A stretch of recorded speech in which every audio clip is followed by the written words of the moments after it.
গভর্নমেন্টের মাধ্যমে বিদেশের সমস্ত কার্যকলাপ চলবে। আমরা এখন মহামান্য রাষ্ট্রপতির কাছে যাব, যে এই ইন্টারিম গভর্নমেন্ট ফর্মের ব্যাপারে ওনার সাথে আলাপ আলোচনা করে আমরা একটা ইন্টারিম গভর্নমেন্ট ফর্ম করে দেশ পরিচালনা করব। আমি আপনাদের কথা দিচ্ছি, সমস্ত হত্যা, সমস্ত অন্যায়ের বিচার আমরা করব। আপনারা সেনাবাহিনীর প্রতি আস্থা রাখেন, সশস্ত্র বাহিনীর প্রতি আস্থা রাখেন। আমি সমস্ত দায়িত্ব দিচ্ছি, আপনাদের জানমাল, এবং আপনাদেরকে আমি কথা দিচ্ছি যে আপনারা আশাহত হবেন না।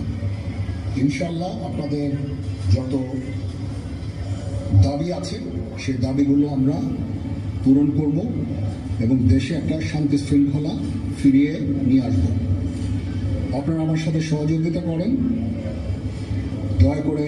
আর এই